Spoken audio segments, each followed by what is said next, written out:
Alive and well. こんばんは。Looking good and feeling fine. Do you like my new haircut? Yeah.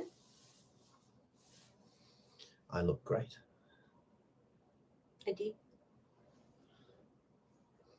Do you know who cut my hair? Yes, Who cut my hair? I did. So, Hiromi gave me this inspiring haircut. Inspiring って何？そうかな。I'm sure it's going to inspire millions. こんばんは。People are going to want to get a cut like mine. 言われた通りにやりました。Is that right? Yeah. How are you? I'm okay. I've been better.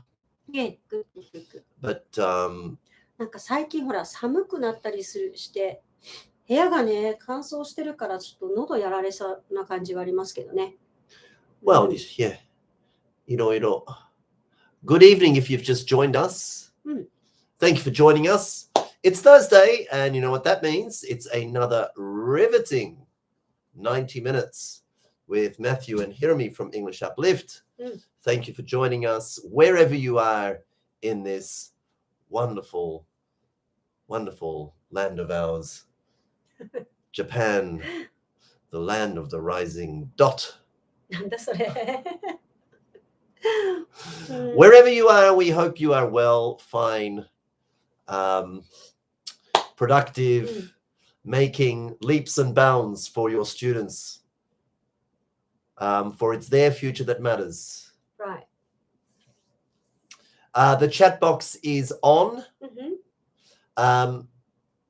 Send us a message, send us a hello, let us know where you are, who you are, and how you are this blossoming Thursday. いやでもさ、この YouTube で結構長くやってるね。まだやってるの？まだやってるね。いいのかな？Good evening.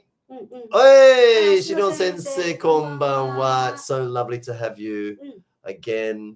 Thank you for joining us week in, week out, and usually being the first to ありがとうございます。 get the chat box cooking. Yes, you, Hiromi, are you okay? Yeah, I'm fine, totally fine. なんかね、エアコンつけたまま寝ちゃったからちょっとなんか喉が変な気もするけど、今のところ特に大丈夫です。皆さん大丈夫ですか？乾燥ね。なるべく部屋の中で洗濯物を干すようにしてるんですけど、エアコンつけたまま寝るのは良くないね。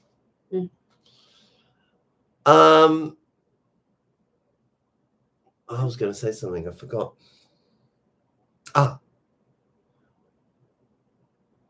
We have some good news, don't we?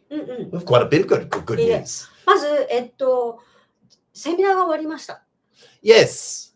How did you think about the seminars this time, Hiromi? セミナーは良かったと思いますよ。I think we talked about this briefly last week, but we met some very, very interesting teachers, very enthusiastic teachers. そうね。今回ね、養成講座に関しては、もうずーっと前から気になってて、気になって、やっと7期から入っていらっしゃる先生もいれば、もうよしと思ってね、もうすぐこう、エントリーしてきた先生、行動が早かった先生もいらっしゃれば、やっぱもう悩んでっていう先生もね、いろんな方がいらっしゃったんですけど、結構ね、いろんな先生と個別にお話しする機会もあったりして、なかなか面白かったっていうか、ほとんどでも悩んでいらっしゃる先生のその悩みの質が似てるっていうのはあったかな。今回レッスンにおいてもね。ほとんど一緒じゃなかったかな。What are the common or what are very common concerns amongst teachers today? 生徒の発話が自発的じゃない。で、英語を話してると思ったけど練習してるだけだったとかね。なんかそういうのがやっぱり多いのかなって。もっと自発的に子どもたちが英語を話せるようにしたいと思いつつ、どっかで週1じゃ無理なんだろうっていう自信のなさっていうかね。Right. 週1回ぐらいやったところで、そんなに力はつかないだろうから、まあ、できるだけ、なんていうのかな、コミュニケーションが楽しいとか、英語が好きだとか思ってもらうように頑張ってきたっていう先生が多かった印象がありますね。Well, to be honest, 今の話聞くと、今の悩み、I think that's very healthy 悩み。そう。Because, you know, it wouldn't have been like less than a few years ago that Right. teachers wouldn't have been concerned about 気 that. にしてなかったよね。たくさん練習してよかったっそう。て終わった。そのまま満足している先生たちいっぱいいると思うよ、まだまだ。そうね。So the fact that some teachers are thinking, well, there must be something more than this, Right. and there is something more than this, is a really good sign. そう。でね、その awareness があるかないか全然違う。そうそうそう。 So the fact that some teachers are concerned about that and wondering what to do is a really good step. Because for the first, for anything to change, you've got to take the first step. Right. And taking the first step has to come from awareness that something needs to change. そうね、気づきなんだよね。そうそうそう。気づくかどうかっていう。でね、今回すごく嬉しかったのは、結構インスタとかでうちのその受講生がこう上げてる投稿を見てくる先生がすごく多かったのね。多かったみたい。それで、その中でね、やっぱりこうインスタに上げてるその受講生の先生とか修了生のね、先生の投稿を見てるとすごく自信があって、で子どもたちもすごく生き生きしてて、先生が楽しそうで、なんかすごく素敵っていう印象がねあったっていうのをたくさん聞いて、いや嬉しいなと思ってね、なんていうのかな、修了生がさ、そうやって頑張って投稿してるのを見て、先生素敵だなって思ってくれて、何をしてたんだろうと思ったら、English Uplift で勉強してたらしいみたいになって、興味を持ってきてくれた先生がね、結構いらっしゃってね、ね、すごい素晴らしいよね。Well, there are a couple of things in here too. This is very, very, very, very in line with what we had hoped. That is that the teachers who do take that step, the courageous step to get involved with English Uplift. Because it's not a cheap step by all means. To take that courageous step to get involved with English Uplift and then to take away from that experience something that they can produce in the classroom, get fantastic results with their kids, that they're proud of it, the kids are proud of it, the parents are proud of it, everybody's so happy. Let's upload this to Instagram, which is something we never really expected. But the fact that that the results of our influence is tangible and observable and少しずつ changes are happening. で、当然ね、うちのその English Uplift に来る先生っていうのは、ティーチングに自信がある人は来ないわけよ。なんていうか、やっぱちょっと不安であったりとか、なんかもうちょっと、なんか本当はこういうことしたいんだけど、どうなんだろうとかね。なんかこう悩んでる先生が当然来るわけじゃない。私の教え方も完璧で、子どもたちも全然発音も問題ありませんって人は、うちに来るわけじゃないわけじゃない。でも、ここに飛び込んできて、すごい勇気がいるワンステップなんだけど、そのワンステップ踏んで、こう頑張ってね、なんていうのかな、とりあえずついてくる。頑張って言われたことをとりあえずやっていくっていうことを、もう実直にやっていくと、やっぱり見えてくる。おめでとうですよ。おめでとうなんだよね。おめでとう。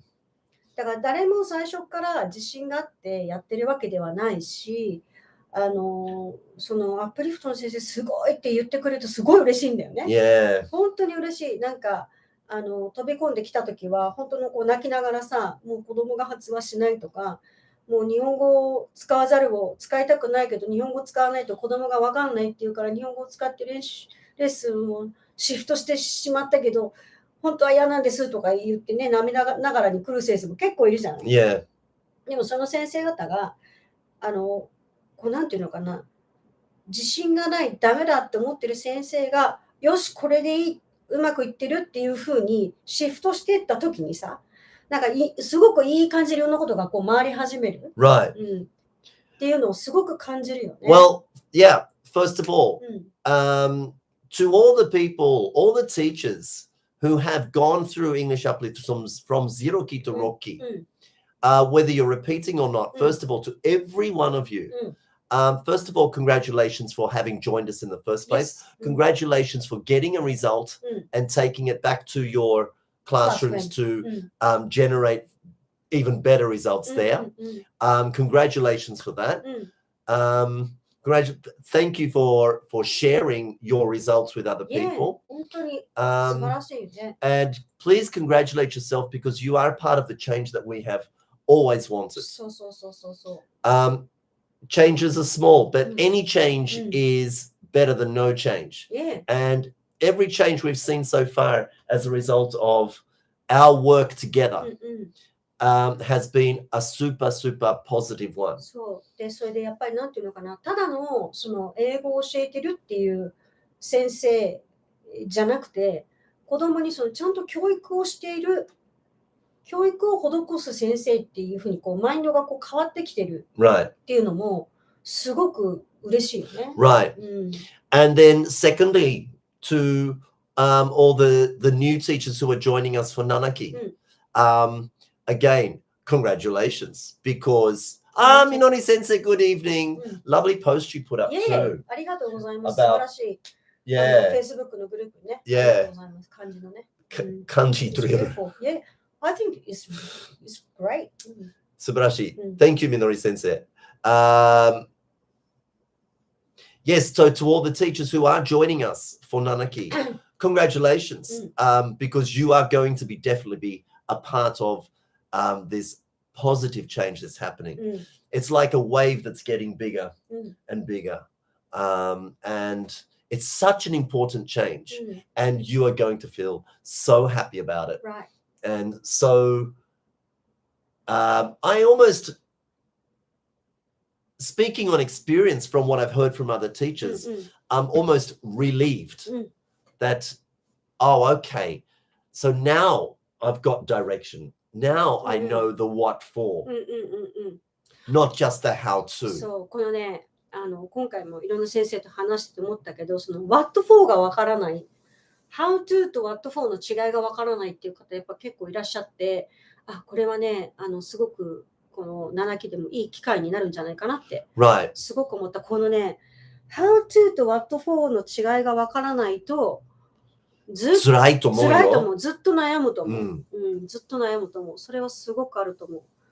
でね、今回ほら、ちょっと篠先生いらっしゃってるから、あれなんだけど、私やっぱね、こう、受講生からのこういうことがあった、ああいうことがあったっていう、こう、リポートがね、すっごい嬉しいんだけど、今回ね、先生のお教室でさ、来週お教室休みだよっていう連絡をしたら、生徒さんが大泣きしたんだ。ね、普通ほら学校休みだよとか教室休みだよと思ったらイエーイなのに、教室に行きたかったっていうで大泣きするってすごくない？ That's fantastic. 行きたかったって言って泣くっていうのは、いやちょっとそれ感動するよね。先生に会いたかった、先生と英語喋りたかったのになんでないのみたいな。ちなみに何年生？中学生？いやいや中学生じゃないの？どうなの？いやすごいなと思って素晴らしいよねそうやってさ。It doesn't matter. I was just joking. It doesn't matter what age. What age. That the fact that students are feeling such success in your classroom. そうそう。That they don't understand the idea of it not being there next week. Right. だって行きたくないのほらもうお金払ってんだから行きなさいとか言って言わせられてさ言ってる子もいる中でさないのって泣いちゃうなんてなんて可愛いっていうかいい教室なんだよね。いや、本当素晴らしいと思う。本当に。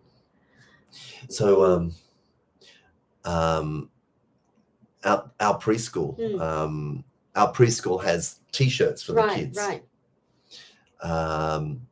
And one of our girls, she loves coming to the preschool so much that on Saturday, いやいや、感動。いや、それ先生がね、そうですよ素晴らしいね。私何もしてないから。素晴らしい。on Saturday she wears the T-shirt. あ、そうなの And mum says, いや、今日休みだよって。やだマシ先生、会いに行くみたいな。かわいい。やだ And so she'll wear it あ、そうなんだ。 Like- 土曜日 all weekend. You know, she'll sleep with it とかさ。ほんと T シャツ着て寝るのかわいいね。かわいいね。そうそうそう。でもそんな風に思われてたらね、嬉しいよね。Yeah. うん。 Especially if earlier your students, especially the same ones, Right. had been like, you know, 休みだよ、来週、イェーイとかね。その代わりに、they change and like, かわいいね。とりあえず土曜日も T シャツ着てこみたいな。Congratulations to any of the teachers who have similar experiences. That's fantastic. And it's great to hear. And thank you for sharing any kind of good news. あ、こんばんは。Sachi sensei, こんばんは。Sachi sensei もね。Look, you know, we all like to hear good news. Right. That's why most sessions, yeah, そうね。 I often start. Does anybody have any good news? Sure. We start most sessions with that because there's so much to complain about. It's so easy to complain. Right. So easy to moan, especially me. I'm the biggest whinger there is. Well, I used to be. I'm a bit better these でも days. 今回もさ、本当に修了生に助けられてるなって思うよね。 They're 本当に本 fantastic. 当にありがとうございます。皆さんね、皆さんのおかげでこうやって講座もできてるし、皆さんがそうやってこういい結果をね出してくれるから、他の先生にねこう勇気も与えられてると思うし、本当にありがたい。本当にありがとうございます。 Thank you to all the teachers, repeaters, and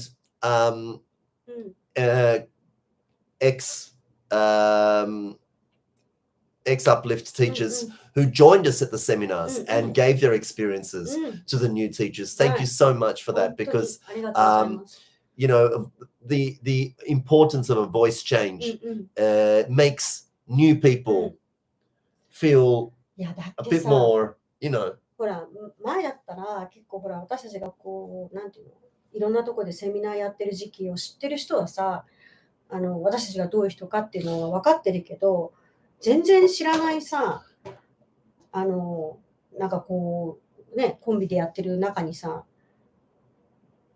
講座を受けようっていうのなかなかの勇気がいると思うよね。I guess so. そうそうそう。 The thing is, I mean, なんていうのかな。でもなんか I think we make sense. もちろん。もちろん。 So, it's not like we're trying to, なんていうの? It's not like, you know, sales is our big objective, because if it was, we would definitely change the strategy. Yeah. It's not.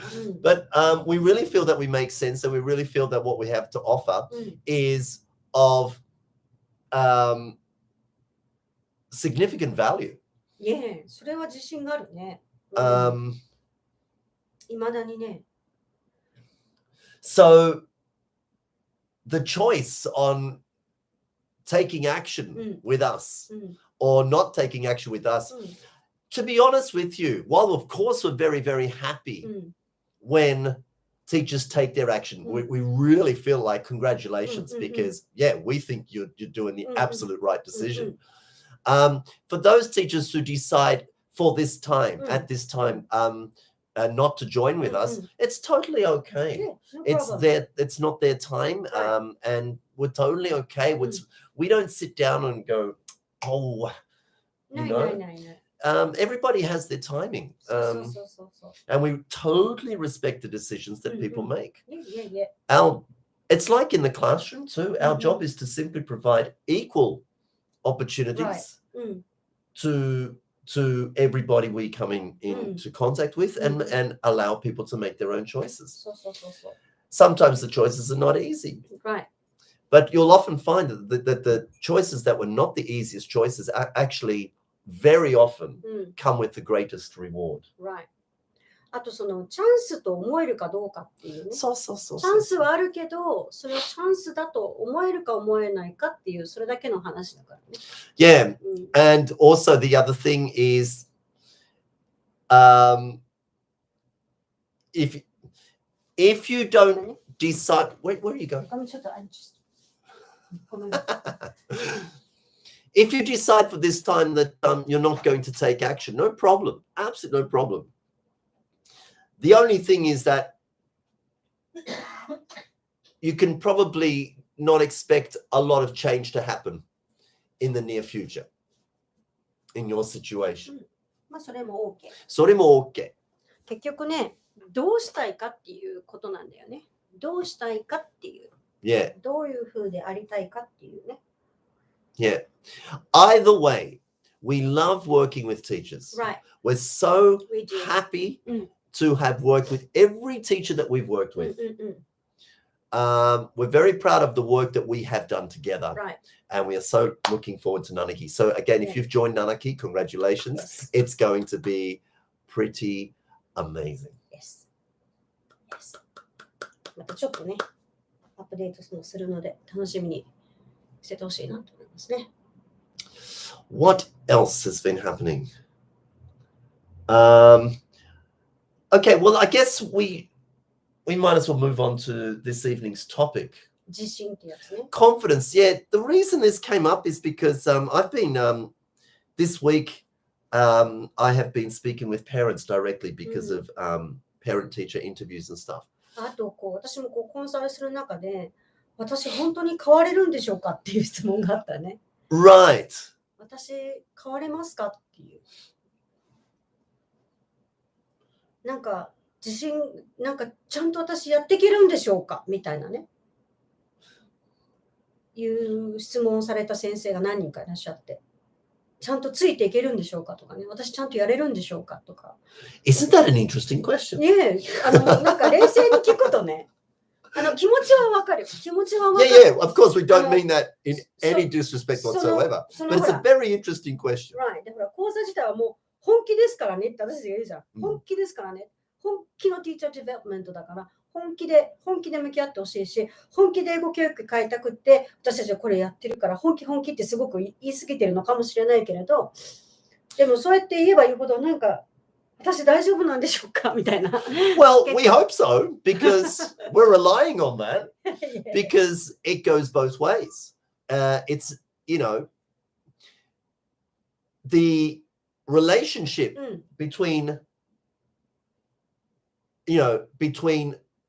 teachers and students, for example, let's go to the classroom, right. Okay, relies on a certain amount of mutual trust. So.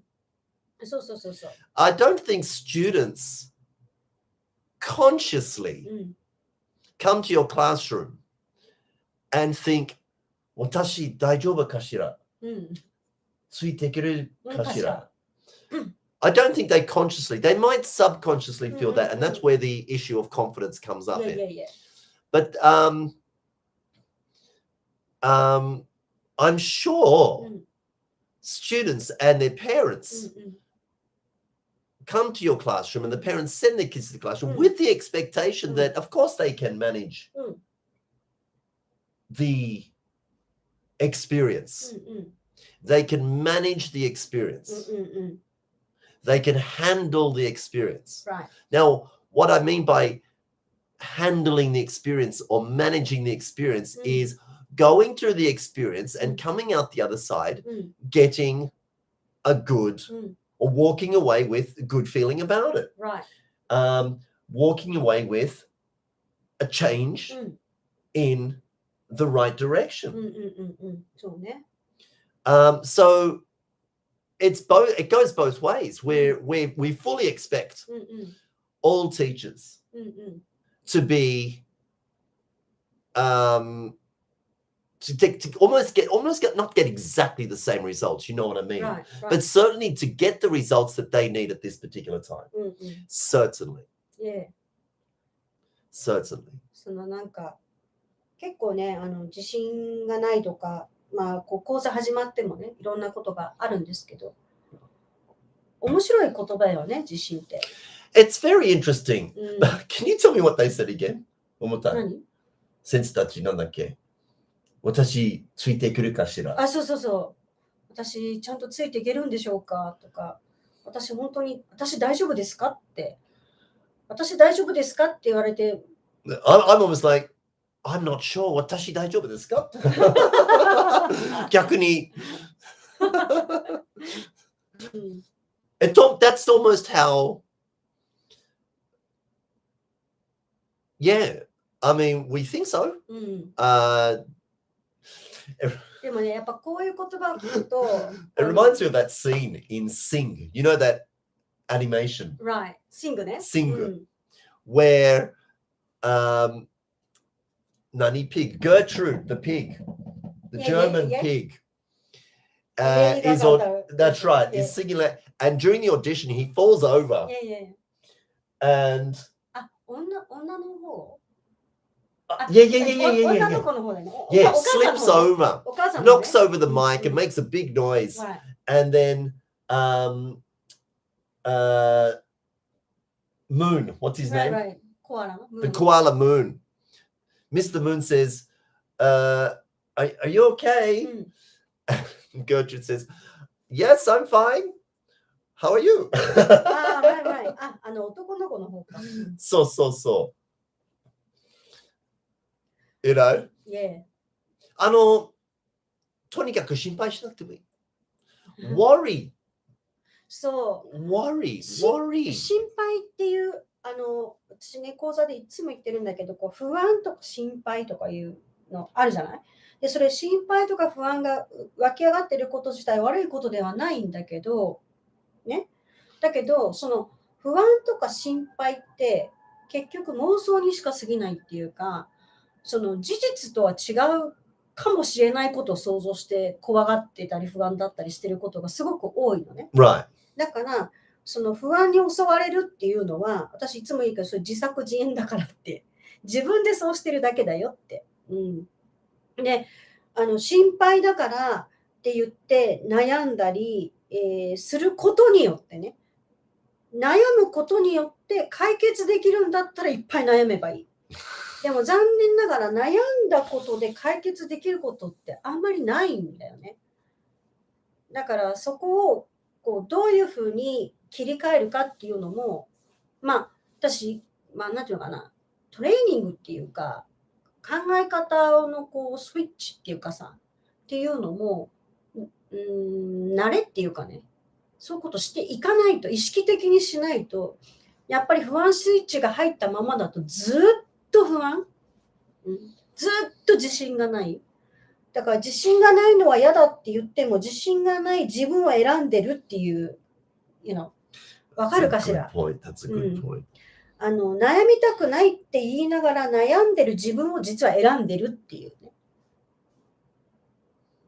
ちょっと厳しいかもしれないけど、講座の中でもね、ゆっくり話していきますけど、すごく大事。結局、自分が思った人になるっていうかさ、なんか自分のイメージした通りに、なんかこう、なるというか、You are what you think じゃないけど、なんか本当にそうなんだよね。残念ながらっていうかね。Still one of my favorite. I don't quote this one very often, but one of my favorite sayings of all time, obviously Jim Rohn is I'm a huge fan. Right. But there's another one from I think the Pirates of the Caribbean. Yeah. Captain Jack Sparrow says the problem is not the problem. そう。 It's your reaction to the problem. That's the problem. そう。It's one of my favorite. 問題だと思うから問題なんであって、その問題に対してどうリアクションするかのが大事なんだよね。幸先生。私も先生として自信を取り戻すためにアップリフトに飛び込んで自信を取り戻すことができたので、今自信がないことに悩んでいる先生に絶対大丈夫ですよと声を大にして伝えてあげたいです。嬉しいですね。アップリフトに参加してなかったら未だにくすぶっていたと思うので、本当に感謝しています。何度感謝しますと伝えても伝えきれないです。ありがとうございます。Sachi Sensei, thank you so much. ありがとうございます。Thank you so much. でね、Sachi Sensei はね、she's not like 0 key, 1 key, or 2 key. It's like, I'm used to like writing comments like this. 6 key でしょ。そう、最近のね。そう。もう1年経ってないでしょ。半年しか経ってない。すごいね、半年でこんな。Sachi Sensei、本当にありがとうございます。That's fantastic. でもこれはね、なんだろう、先生が変わったからですよ。私たちがじゃないんだよね。私たちはこう、オポチュニティをあげてるけど。The other thing too, that sometimes maybe people have a perception is that somehow, especially when we talk about words like mindset, or changing the way you think, things like that, which we do seriously. We talk about mindset. We do talk about changing the way you think. But please let there be no misunderstanding. We never tell people how to think. We never say you have to think like this. No. Often, Yuri Sensei, just a moment. I'll come to your comment in a minute. Often, the fact that you're being asked just to look at things in a different way. You can choose the way you look at it. You can choose your new way. But just the whole idea that you can change the way that you look at a certain situation, whether it be in the classroom or in your relationships with people or with your relationship with yourself, that in itself is a huge eye-opener, and then the sky is the limit. そう、結局ね、だからなんていうのかな、こう、思い込みっていうのを外さないといけないね。Right. で、すべてはいろんなそのオポチュニティであったり、ソリューションであったりっていうものは、すべて存在しているけれども、それに気づいてないだけっていう。That's right. ね、その気づくためには何をしなきゃいけないかっていうと、自分の思い込みを外さないといけない。That's right. で、結局思い込んでることしか入ってこないのね。That's right. だから知りたい情報しか入ってこないし、That's right. 見たくないものは入ってこないんだけど、見たくないところに実はすごいオポチュニティがあったりするわけじゃない。That's right. で、それを外すっていう癖をつけることがめちゃくちゃ大事なんだ、大事。If we were in the industry of telling you how to think, we would be this would be called propaganda. And we'd probably be better suited working for a mainstream TV company. But we're not in the interest of telling you how to think. We're in the interest of showing you there are different ways of looking at things. そう、その視点もずっとね、まあ7期の先生もずっと言われますよ。So yeah, please don't worry about that. ゆり先生。お久しぶりです。ゆり先生ありがとう。こんばんは。久しぶりです。ありがとうございます。そう。でもね、ゆり先生 too gets fantastic results in the classroom. Her recent lesson ideas are very interesting too. そう、すごいちょっとね、やりとりしたんですけど。Talking about changing the ways people think, it's fantastic. Nice haircut. Thank you very much. You've just done wonders to my confidence. なんかね、Are you a confident person, Hiromi? Would you describe yourself as a confident person? 自信があるかないかっていうとどっちでもないね。私の中でどっちでもいいんだよね。そうなんだよ。あってもなくても。Probably the best thing to do is not to think about it. なんかね、自信があるといえばあるけど、ないといえばないし、でも、本当私の中ではどうでもいいんだよね。わかるかな？どうでもいいって言うとなんか、あれかもしれないけど、自信がないわけではないけど、あるわけでもないっていう。だ結局、あってもなくてもどっちでもいいんだよね。ね、笑っちゃうでしょ。でもね、この考え方に行き着くまでにやっぱ時間かかったよね。やっぱこうじゃなきゃいけないとか、ポジティブじゃなきゃいけないとか、頑張らなきゃいけないとか、なんかそういうこう、have to っていうの常にあったけど、どっちでも、あってもなくてもどっちでもいい。つまりそこにさ、執着しないってことよ。自信を持たなきゃいけないってなると、それがバーデンになるじゃない。で、そうすると自信を持ってない自分に NG を出すと、それが辛くなってくる。だから自信がなかったら何って自信があったら何って結局変わらないんだよね。結局その行動するかしないかだけの話で、できるとかできないとか上手にやれるとかやれないとかそんなことどうでもよくて、違う一歩を踏み出すと違うコンセクエンスが見えてくるっていう、それだけ。だから今までこう自分のやってきた中で何か納得いかないとかね、何かこうアンハッピーだなって思ったら、おそらくチョイスが違ったかもしれないっていう判断よ。だから現状に不満があるっていうのは現状に不満を言ってても何も変わらなくて、自分のチョイスしたことに対して潜在意識の中で実はハッピーに思ってない。だからそこから抜け出すためには自分が今までしないチョイスをやってみようかなぐらい。それがうまくいくかいかないかはどうでもよくて、だってこう自信があるって言ったってうまくいかないこともあったりするじゃない。そうだよね。だって 100% ってないから。ないよ。だからどっちでもいいのよ。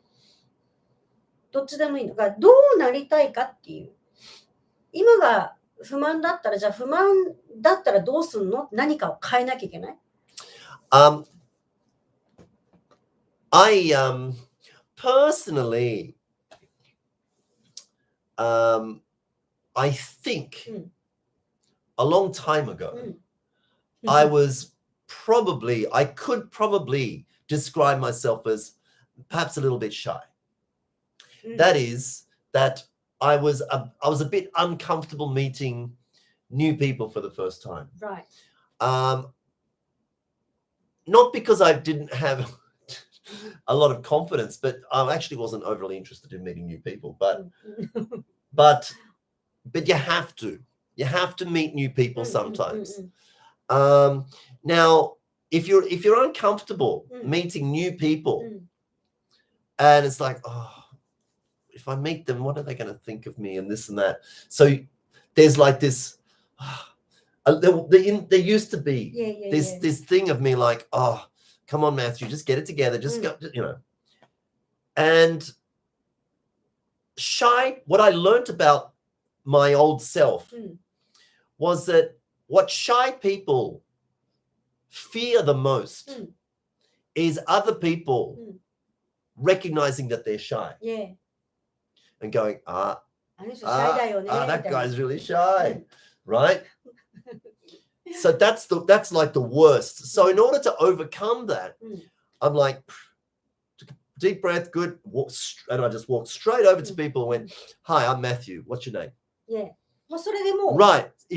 For shy people, what you want to do is speak first. Shy people will say, oh, I can't speak first because I'm shy. I'm like, well, that's why you have to speak first. Because if you speak first, then nobody knows you're shy. They'll go, oh, that guy's pretty. He's not shy at all. You know what I mean? I was like, oh, well, that was easy. そうそう。だから結局ほら、周りにどう思われるかなっていうのが邪魔するから、そういうさ、自分のセルフイメージができてさ、セルフイメージ通りの行動を取っちゃうわけだから、それとは違う行動を取ると、それをこう、抜けられるっていうのあるよね。ゆり先生、お二人にであって、私としては自信というよりも自己効力感にフォーカスできるようになった気がします。素敵。ありがとうございます。自己効力感ってめちゃくちゃ大事よね。とっても大事。なんかね、あんまり見えないこと言うとさ、怪しいとか言われるけど、でも、なんかほら、私もいろんな分野を勉強したじゃない。いろんな分野を勉強して分かったことは、なんか本当に伝えたいことっていうか真意っていうのは一個なんだよ。なんていうのかな、本物っていうか、なんていうのかな、どの業界にいても突き止めると見えてくるものって結局共通してるものっていうのがあって、でそうなるとやっぱこういうね、自己効力感とか自己肯定感とか考え方とかね、いうことがすべてがつながるのね。Right. でそれはこう怪しいとか怪しくないとか、そんなことどうでもよくて、怪しいと思うが怪しくないと思うが、そっちもどうでもよくて、ただそれがあるんだってことを受け止める、理解を全部ね、理解する必要ないけれども、あるんだ、自分には見えてないけどあるかもしれないっていうふうに思うだけで全然違うんだよね。否定をしないっていうさ。で否定をするっていうのは結構強いよね。そんなの絶対ないって、言ったりすることがあったとしても、いや絶対ってないでしょっていうさ。So people look at me maybe, for example, as a presenter or as a teacher or even as a musician. If you've seen me play, you'll notice there's, an air of confidence. Or when I present what we would say confidently. When I'm in the classroom, I move about confidently. I wouldn't even suggest that it's confidently. I move about comfortably.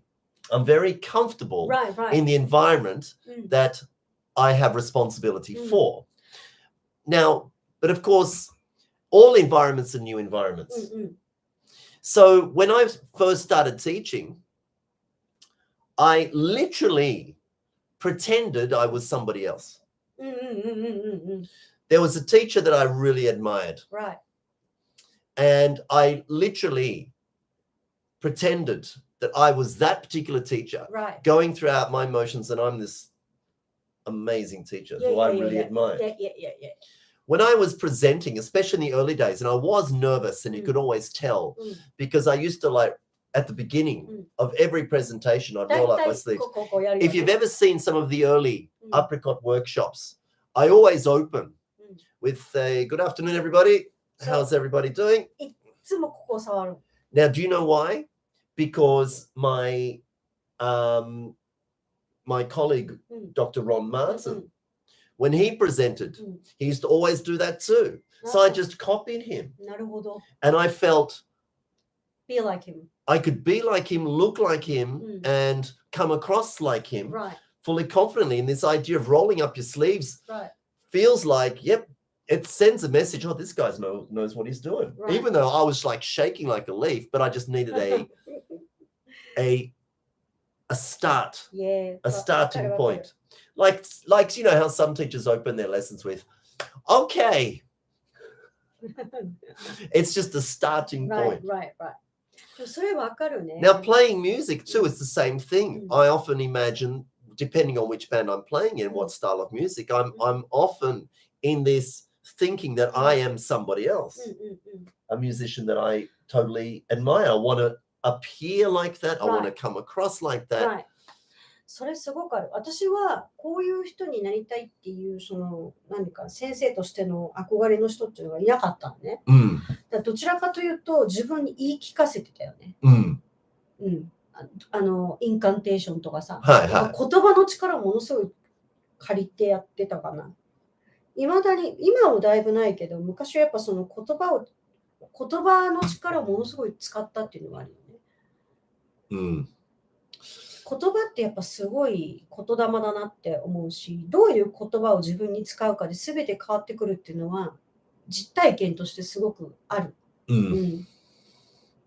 で、やっぱりなんていうのかな、ほら、コーチングを教えるときもさ、よくヒロミスーツを着てとかいうのもあるけど、そこになりきっちゃうとそうなっていくっていうのはあるよね。だからよくほら、成功者のコピーをするといいって。for sure. それをさ、素直にやるかやらないかでさ、素直にやらないで、なんか変なところで私なりってなると、またちょっと遠くなっちゃうっていうか、でもとりあえずこういうふうになりたいっていうモデルがいたら、まずそこをもう有無を言わずやってみると、その人の成功者マインドっていうのが分かってくるっていうのはあると思うね。で、例えばマシューの授業とか見てても、今ほらみんなたくさん憧れてる人いっぱいいるんだけど、マシューの授業ね、ああいう風になりたいって。でもまずは本当に徹底的に真似していくと、マシューが何を考えているのかっていうのがだんだん分かってくる。本当にね、本当に真似するとね。だから、マシュワイも今でもレッスンはさ、もう、インスタントリーにさ、こうしよう、ああしよう、こうしてってやるじゃない。すごい短い間でもう、アクティビティうわーって準備できるじゃない。でも、そのスピードが上がってるのは、それだけ経験値が長くて、もう、サブコンシャスに動くからなんだよね。Absolutely. でも先生たちは、まだ習ってる段階だから意識しないとできない。でも意識してやって意識してやり続けたらそれがサブコンシャスに落ちたときにもう自然とできるようになってる。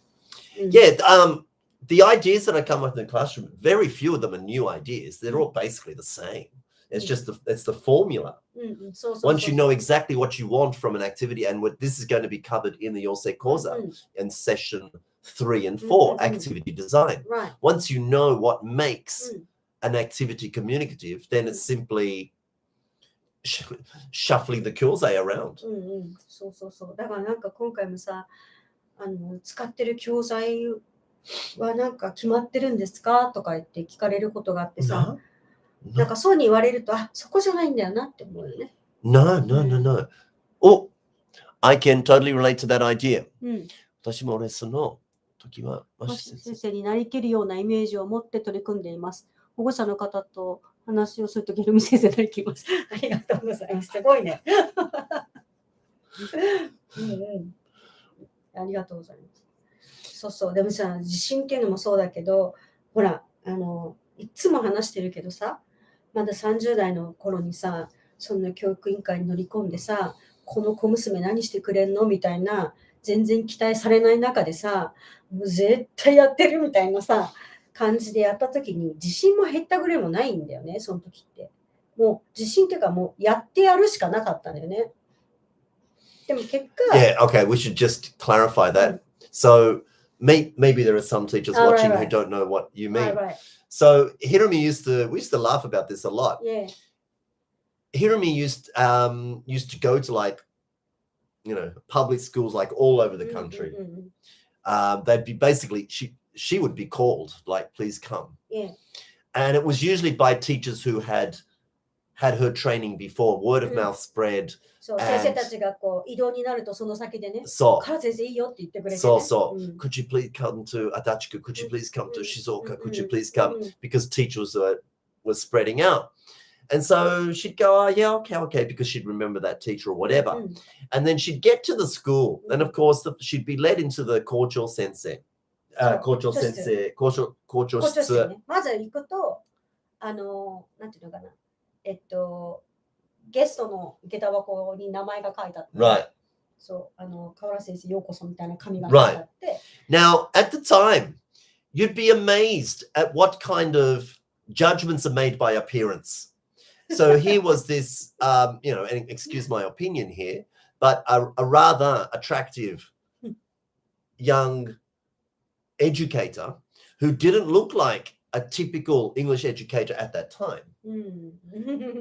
Come to do Kenshu for all the teachers. And so Kocho Sensei would take one look at her and kind of have a top-down kind of attitude. 大体そうだったね。Like, do you really understand what the situation we have here? Like, そう。Look, the teachers are really busy. We do not need any time wasted this afternoon. That kind of attitude. 言わないけれども、その雰囲気 and 態度。But of course, then the teachers would sit through Hiromi's, or not sit through, participate in Hiromi's Kenshu. And at the end, Kocho Sensei の態度全然違う。河原先生、今日本当にありがとうございます。すっごい良かったです。みたいな。じゃあ、さっき何だったの？最初の態度何だったの？それあったね。そうそうやっぱそこう見た感じが若く見られるっていうのもあるし、女性だっていうのもあるし、Right. で英語屋だからなんか大丈夫みたいなね。う。Yeah. 海外にいらっしゃったかもしれませんけどみたいな感じで見られることあったよね。ほら校長先生がもちろん知り合いだったら、ああいう店全部。Yeah. その場合はもちろん全然いいけどさ。だからさ、職員がさ、校長先生にお願いしてさ、私を呼んで、校長先生、私のこと始めましたの場合は、この先生、こんな若い感じの先生、分かってんの学校のことみたいな感じで、ちょっとね、なんかなんか、バカにじゃないけど、されてる感じっていうのは最初は大体あったよね。そう、だから私名前変えたんだもん。ひろみのみを変えたんだよ。なんかもう女性っていうだけで、女性でちょっと若いだけで、なんかこの人何してくれんのみたいなのがいつも入るじゃない。Well, we met 20 years ago. Also in a 職員室. And yes, to be very honest, that was my first impression too. Oh, かわいいね。ごめんなさい。かわいいねってなんだよね。But I'm like, この人ってこの人大丈夫でしょ。The English education advisor.失礼な話。But of course, we started talking. It was fantastic right from the start. Fantastic. すごいよかった。でも最初の頃多かったね。ね。しょうがないよね。しょうがないよ。しょうがない。結構学校行くときは地味めに言ってるんだけどさ、顔が派手だから言われちゃうのかもしれないけど、しょうがないじゃないですか、こればっかりはね。でも言うことはガチ硬いからね。But in the end, it almost became almost fun to look forward to. So I was like, well, I'll just change the way they speak to me. But anyway, going back to confidence, because I think we should bring the topic into the classroom. Right. So, yes, I'm sure we all work. See, this is kind of where this topic came up with anyway, because I was not in a situation. This week I've been very lucky to spend time with our elementary school students' parents for 20 minutes. Menda. Yeah, and the issue of confidence comes up fairly regularly. And, you know, I don't feel, of course, I might need to step out of my body and give my teaching another look again. Right. But at this point, I don't believe there's anything in my teaching that is necessarily contributing to students' lack of confidence. If anything in my experience, that the shy kids, the non-confident kids, that they tend to change quite rapidly as a result of certain approaches I take in the classroom, including error correction, but probably most importantly, the non-target English approach. A bit of a combination of both, plus activities that have meaning to them. Right. So, but still, I know all teachers have tried to put new strategies into their classroom in order to compensate or help those shy, unconfident students overcome this sometimes debilitating, what's the word? Sometimes very severe wall. And I look at some of these students sometimes. なんだろうね。やっぱりもともとね、なんていうのかな、すごく前向きで全部オープンでもう自信がある子っていう子もいるけれども、やっぱり自分を守るときに保守的でコンサバティブな気持ちって絶対あるわけだから、大丈夫かなっていう漠然とした不安を持つっていうのは普通にあることだと思う、ね。でその中で私がすごく感じていることは、その子が大丈夫かなって思えば思うほど周りはね、大丈夫だよって伸びしろがあるよっていう期待を持つじゃない。ね、で持つと何が起こるかっていうと、頑張るその余白にフォーカスがいくのよ。ね、もっといけるよって、あなたにはもうすごいポテンシャルがあるよって言いすぎると、その今できてることよりもそのポテンシャルにね、フォーカスが行き過ぎると、ここをもうちょっと頑張れ、もうちょっと頑張れってできたことより、ポテンシャルにこう、なんていうのかな、期待をしすぎるから、その期待に応えられないんじゃないかみたいな変なこう自信のなさっていうの出てくると思うのよ。で、これね、私自分がそうだったから、すっごくよくわかるのね。で、すごく私の親って厳しかったから、やればできるに決まってるじゃんなのよ。だから、できたことは褒めてくれないの。で、もっと頑張ればもっといけるよっていう、そう先を見ることはもちろん大事なんだけど、今できてることはもう切られちゃってさ、次頑張るとこにフォーカス、次頑張るとこにフォーカスってばっかりいくから、もう苦しくなってきちゃうんだよね。だからその次頑張るっていうのは、いわゆるこう理想的なね、部分が、まあ親にはあるんだと思うけど、この理想って自分は見えてないわけよ。だから見えない期待感と戦わなきゃいけないわけ。だから、それはね、だからいつまで経ってもエクスペクテーションミートしてないんじゃないかっていう、こうなんていうのかな、不安っていうのはずっとつきまとってたのね。なるほど。でも頑張るじゃない。それなりに。だから、いい成果が出ていたり、結果が出ていて、もうよ、周りからすごいねって言われても、すごいと思えないの。なんか、すごいねって、そうって、でも全然私なんか、感じ悪いよね、そういう人ね。でも、いや、しょうがない。そう。ね、ひろみの経験から。いや、しょうがない。本当にただ、半分とかじゃなくて、本当にそう思ってたのよ。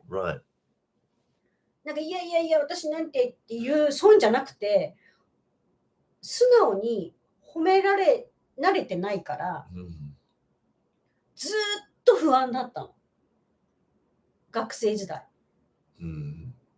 で、どんなに周りがすごいねとか言っても、本当にすごくないと思ってたの。だからもっとって感じで、やっぱり自分で自分のお尻を叩きながら自分で自分の首を絞めてる期間が結構長かったのね。で、苦しいなって思った時に、あ、首絞めてんの自分の手だったみたいな。そう。それに気づくまではかなり長かったよね。だからなんかね、そういうこの気持ちもわからなくはないし、でもそれもほら、親もさ、良かれと思ってやってることだから、別にそれがどうのこうのってわけではないけれど、なんかこう漠然とした不安がずっと自信のなさがこう続くっていうのは、私はこう分かる気がするんだよね。When it comes to the English language classroom specifically, sometimes I feel that our students have an image of English being a one answer subject. Here is the right answer. So I feel that if you're a student of English, learning English, that you feel that you have to get the correct answer, then if you don't get the correct answer, or if the process by getting that correct answer is unstable, perhaps, then I think you would be rather not confident with the whole subject of English. But of course, in our classrooms, in English Uplift classrooms, you'll know that there is not only one correct answer, and that we're not approaching English as a language or English as a subject in that way. It's in the process of using the language, and obviously when you in certain areas of the practice part, which is certainly not any more important than the use part, there may or may not be areas of correct and incorrect answers. But by and large, the overall generic atmosphere is that we accept all ideas. だ結局さ、正直さ、ちょっとしたミスがどのぐらい大変なミスかって言ったらそんなに大きなミスじゃないじゃない？だけど、罰がつくことによって、成績が下がることによって、ものすごいその影響が大きいっていうかさ、私、いまだにね、なんか数字で、スコアリング、なんていうのかな、マイナス評価していくのって、なんかね、マイナス評価。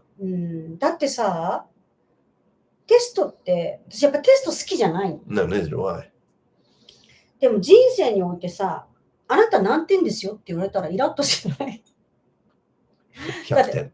だってさ、ほら、例えば人としてさ、例えば片付けをきちんとしてるとか、掃除をしてるとかさ、あと、なんかいろんなテイクケアをしてるとか、いろんな項目があった中でさ、こうやって人としてね、素敵な人っていう標準があってさ、その標準に自分合わせていったときに、何点ですって言われたらさ、ゲって思うけど、そういうこと人生でないじゃない？でもうちょっとあなたはそのキッチン片付けられたらスコア高いですよとか言われてもさ、you know? なんかね、なんだろうね、あれね。でも思うけど、何のために学ぶのかっていうのはすごくやっぱ考えちゃうんだよね。Yeah. で、もちろんね。確かに、like you said earlier, 学ぶ。自信はどうでもいいですよね。そうなのよ。結局学びたいって思ったら学びになるわけで、それいいんだよね。学ぶ自信があるかとかないか。だからどっちでもいい。どっちでもいいに行き着くと、ものすごく、生きやすくなるよね。いいも悪いも両方あるし、ポジティブのネガティブもあるし、自信があろうがなかろうが、別にどっちでもいいっていう、なんていうのかな、超ニュートラル系になると、いろんなことが冷静に対応できるし、どっちでもいいのよ。わかるかな？分かってくれると嬉しいけど。Shall we have a quick quiz? Here's a quiz about confidence. おー、いいね、いいね。ちょっと足してきていい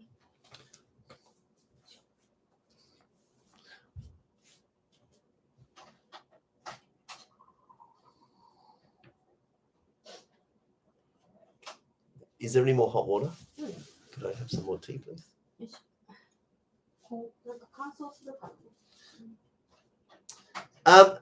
Here are some beliefs. Here are some beliefs about confidence. Please listen to these beliefs and tell me if you think in the industry of psychology, if they are true or are not true.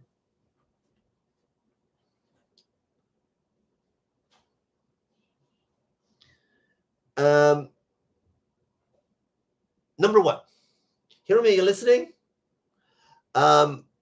People are born confident.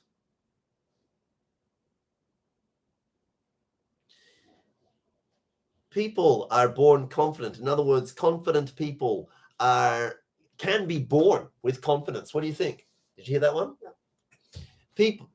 Belief number one, people are born confident.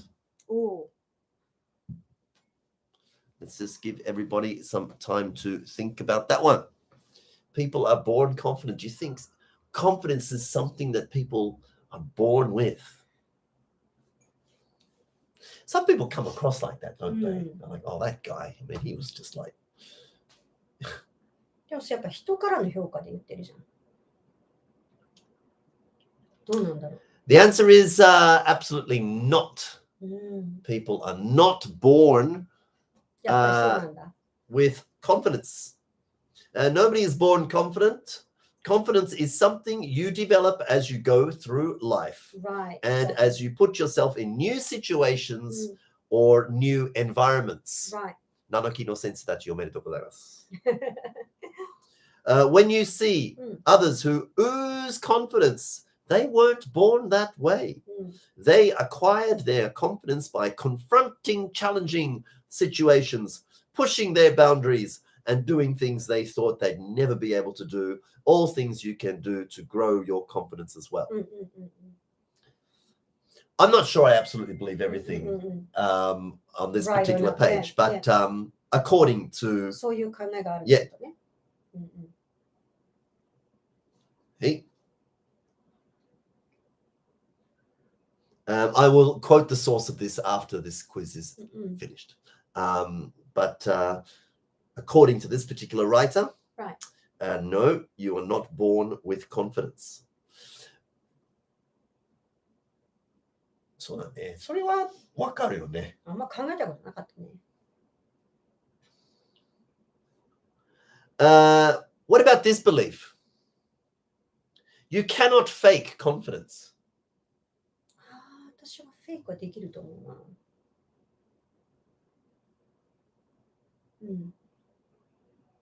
私はできると思う。Well, so I think this one is incorrect. Yeah. フェイクできると思う。Right. This belief says that you cannot fake confidence, but Hiromi says, no, I don't think that's true. I think you can fake confidence. Interesting thought.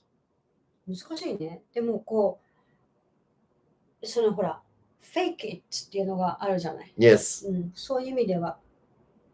でも、その fake it するところに行くまでの、本当にそこにこうなりきるっていうところに行くには、やっぱりそれなりの自分のなんていうのかな、自己洗脳じゃないけどさ。Yeah. 自分でこうポジティブな、いい意味でのね、いい意味での自己洗脳が必要よね。Yep. Hiromi, you're absolutely correct. You can fake confidence. Right. Studies at Harvard University and Columbia University have proven that physically you can adopt certain poses or certain incantation physical activity to actually not confuse yourself, but to send your belief in yourself in a different way. そうだからこう自信がない人ほど胸張って歩けばいいね。Yeah. Yes. ポスチャーって結構影響あるからね。そうだよね。すごくある。すごくある。I see that in our own kids. でもこれもさ、ほら、講座でやるじゃない。ポスチャーと言葉がどうやって、どのぐらい人間のエネルギーに影響あるかみたいなね。そう。講座、セッション1でやるんで楽しみにしてください。楽しみにしてます。いいですね。By all means, as you listen to this, please use the chat box and share your experiences with any of these. Right. Belief number 3. You have to be successful to be confident. No. I disagree with that. No. Successful の意味がわからないな。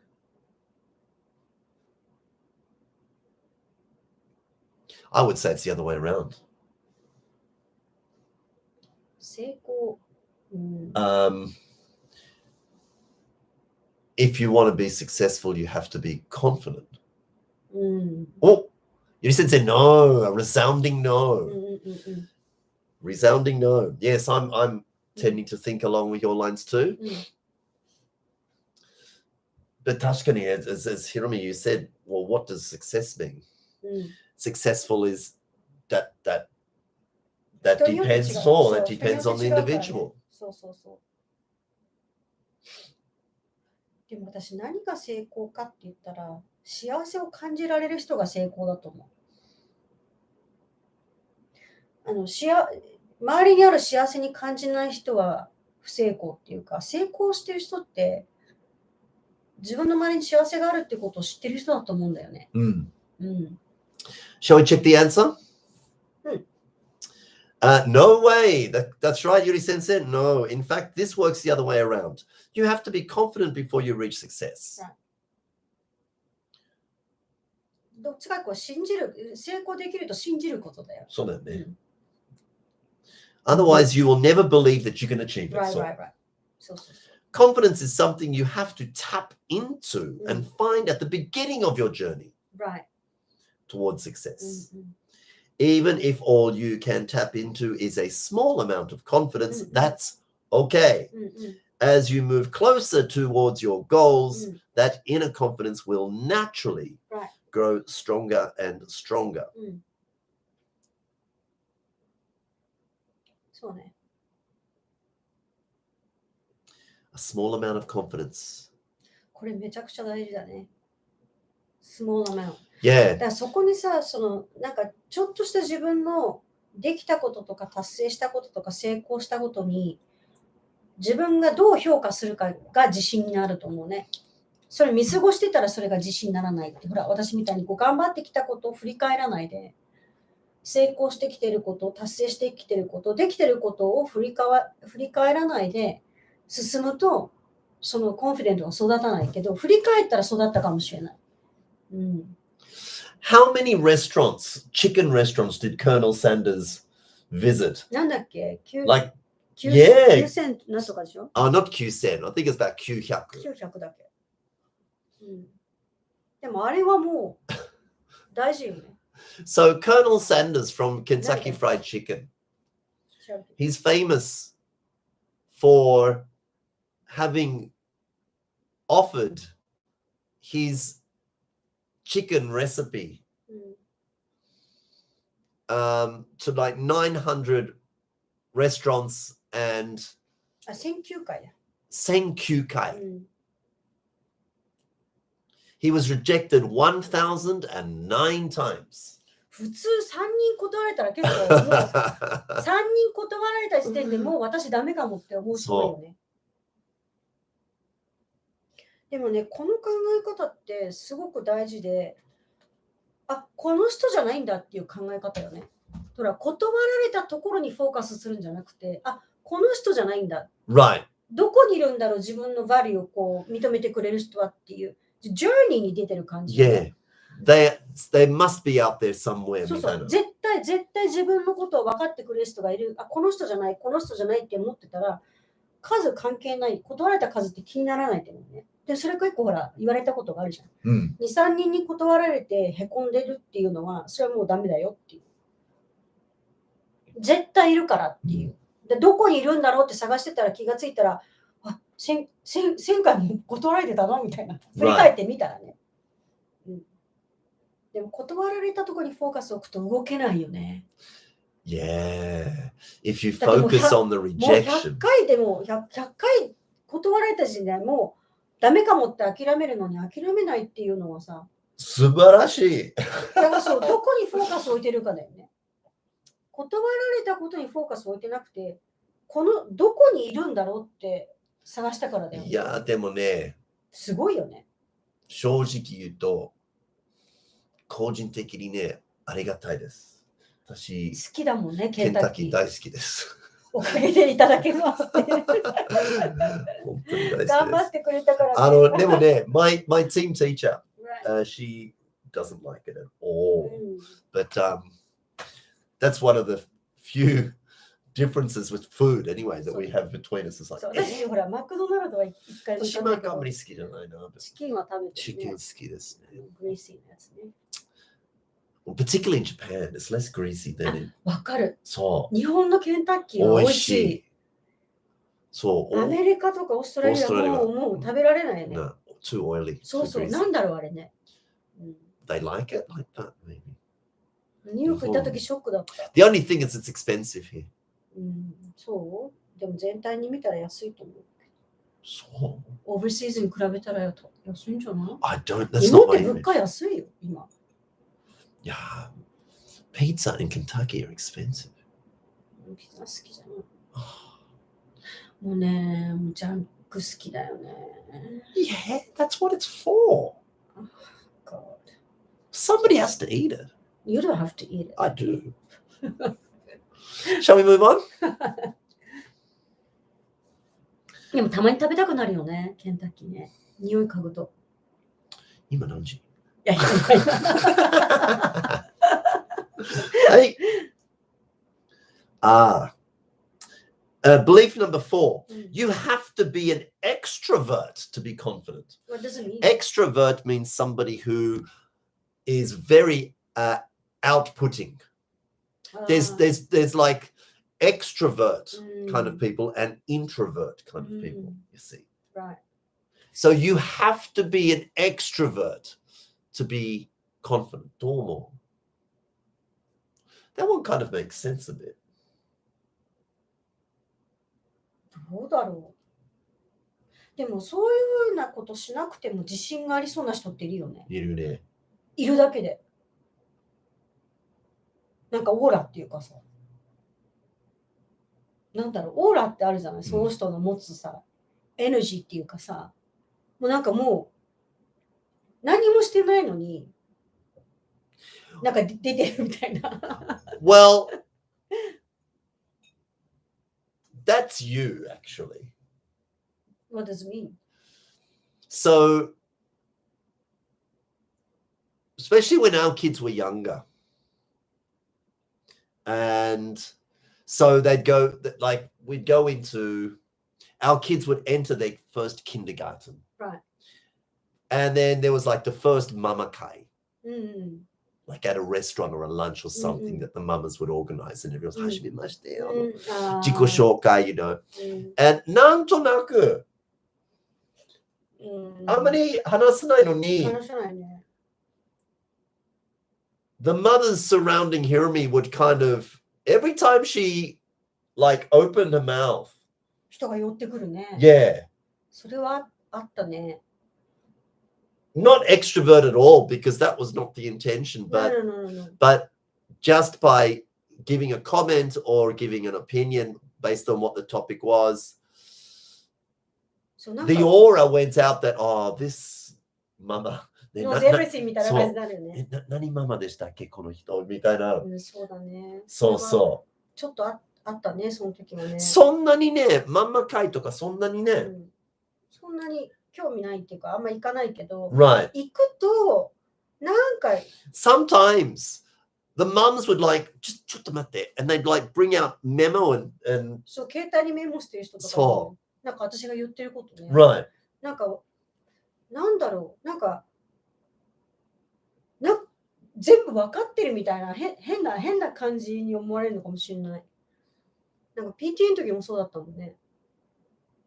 なんかちょっと喋ってるのに気がついたらお母さんたち増えてるみたいな PT 室に。right. 話聞きに来てるっていう。right. So that happened like at the preschool, and then of course the kids went into elementary school, and yeah, I mean, it happened like because we had our kids are Toshigo. So it happened Kamanazu 1, 2, 3, 4 times. New mama kais.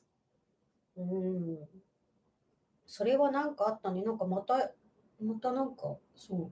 それは。So you had this aura about you that, oh, okay, she's probably a good person, a good source of information, or a good person too. なんか何でも知ってそうに思われちゃうのがあるのかな。あんまり喋んないけどね。Even though you don't talk, maybe. なんか出てる。わかんない。いや。なんか、このお母さん悩みなさそうね、みたいな。それ言われるね。そう。でも悩みって十分あるよね。悩んでるって言えば悩んでるかもしれないけど、だからそれもどっちでもいいんだよ、私。Right. だから悩んでるから何だし、悩んでなかったら何だし。Right. Okay, so you have to be an extrovert to be confident. The answer is that's incorrect. Being an extrovert does not always mean you are confident. True.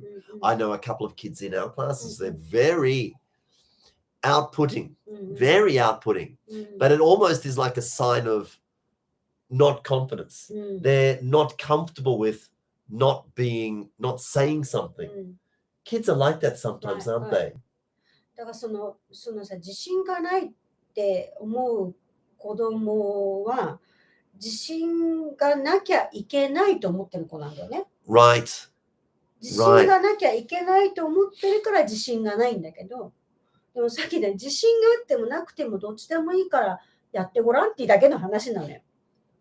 やるかやらないかだけの話。Yeah. でそのやるというアクションを一個踏むことで、その次の結果が絶対変わるじゃない。Yeah. 自分が踏まない一歩を踏むと絶対新しい未来が来るみたいなさ。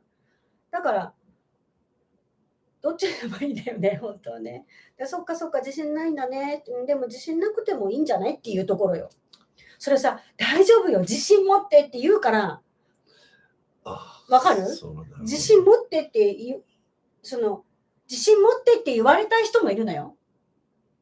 だから自信持っていいよって言われたら、いいんだっていうことでリリーフして自信を取り返す人もいるし、逆に自信持ってよって言われることがプレッシャーになる人もいるわけ。そうだよね。だから自信持ってそれしかないよみたいな。もう超プレッシャーじゃん。I have to feel like this みたいな。Yeah, you might as well feel confident because you've got nothing else really going for you. そうだからその自信がない人にどういうアドバイスをしたらいいですかっていうのすごくナンセンスなんだよね。だって人によって違うじゃん。自信を持っていいんだよっていう一言でその言葉が聞きたかったって思って自信を取り戻す人もいれば、自信を持っていいんだよって言われたことによってだから自信持てないから悩んでるんじゃないですかみたいな感じでこう何？いやいやいやいやいや。そう。人によるんだよ。だからどっちでもいいんだよ。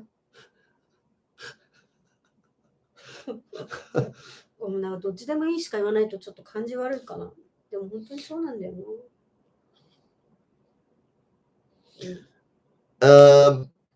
行動するかしないかだけなんだよ。You can be an unsure extrovert, just as you can be a confident introvert. そう確かに。Most people believe you have to be an extrovert to be confident because we often associate being an extrovert with being the center of attention or life of the party. But confidence is not all about being the most talkative person in the room. Right. そうだね。It's about feeling comfortable in your own skin and being happy でもそうかもね。with the achievements you have made in your life. なんかほら、子育てとかでさ、悩んでるのとか言う人いるじゃん。これどうするのとかさ、子供がこうしないしないとかっていうのを聞いてるとさ、そういうことで悩んだことがないから、だからだろうね。なんか子供が、なんかよく言われたんだよね。自分で用意しないっていうさ、幼稚園行くときの準備を。で、うち比較的やらせてたから、自分で用意してたんだよね。もううち本当にどうしたらいいんですかって言うから、私がしないからやらせてるだけですっていう。やらないからいつも手助けしちゃうって言うから、私自分でできるようになってほしいから手助けしないんですっていう。そのさ、当たり前の答えがさ、なんて言うんだろう。自信があるように聞こえる。正しいとか正しくないとかどっちでもいいって自分が納得してるか納得してないかだけの話じゃない。そう。本当はそうだね。わかんないもん、正しいかどうかは。Let's move on to the next one. Here's another belief. Confident people have no insecurities.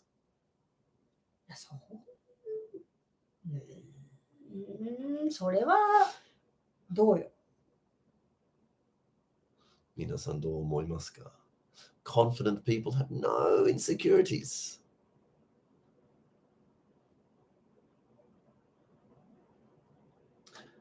The answer, not correct. Insecurities are a part of everyday life.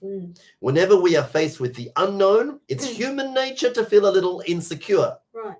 Just because you might have self-doubt or feel unsure when you're changing jobs or moving to a new city, it doesn't mean that you're not confident. The key is to keep moving forward anyway.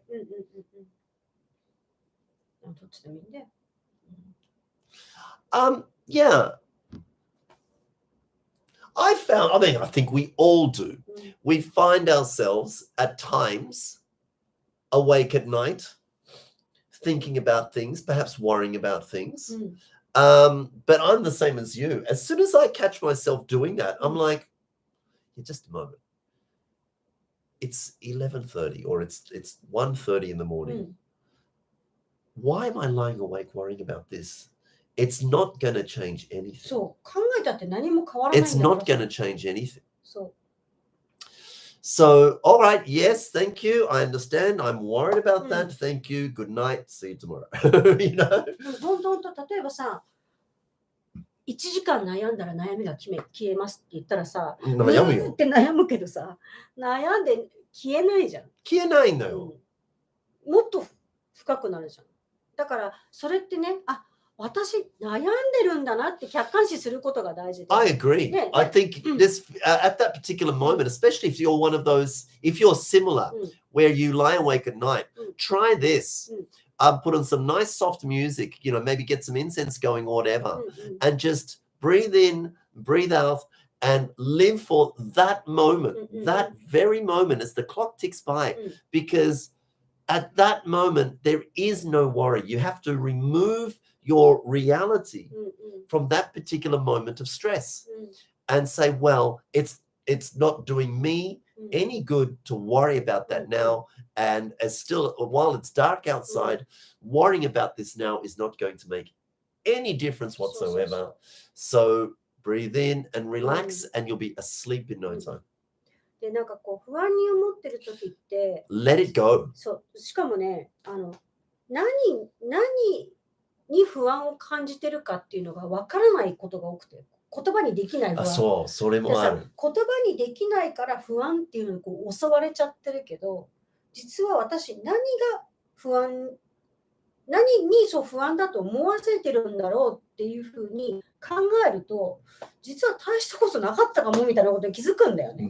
言葉が悪い、こううわっとこう一般化された言葉が飛んでくるとさ、大変とか不安っていう言葉は大きいからね。なんかその言葉だけにこうやられちゃってるっていうのもあるから。それはあるね。Hey. How about this one? Idea number 6. Confident people are confident all the time. そんなことない。I do know people like that though. Well, they appear like that. Yeah, maybe they fake it. まあ。And of course, we're not entering politics of any nature, but as a well-known figure, Mr. Trump always struck me as being very confident about everything all the time.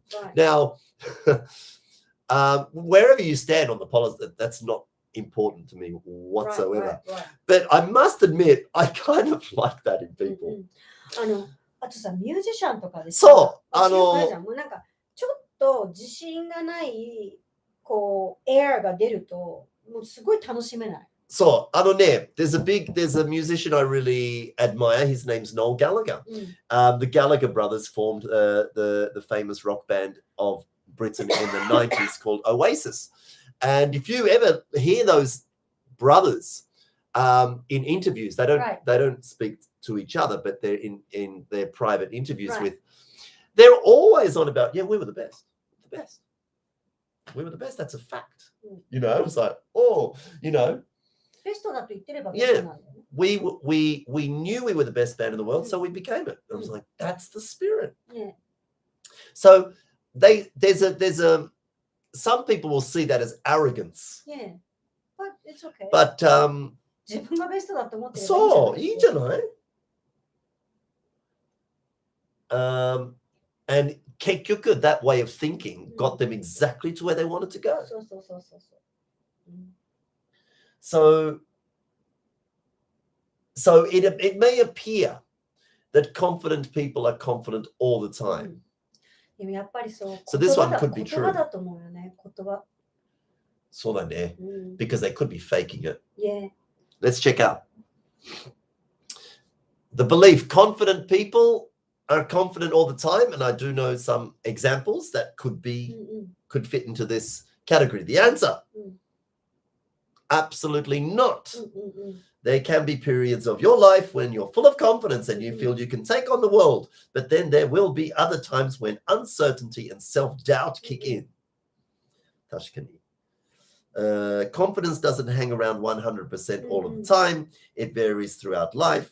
When you start to feel a little less confident, that's when you really know you're pushing the barriers of your comfort zone. Comfort zone. So. And setting the stage to grow your confidence down the road. Well, there's a lot here. Okay, let's leave it there. Right. そう、7期の先生楽しみにしててほしいな。結構。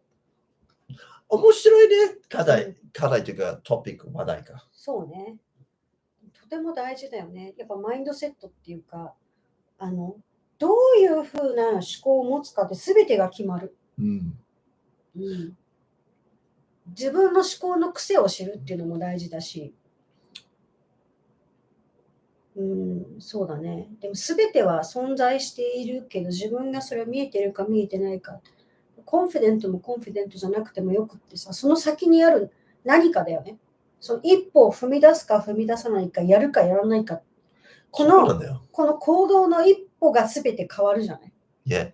だから自信がなくても一歩踏む、自信があっても一歩踏む、一歩踏んだことには変わりないわけでさ。Right.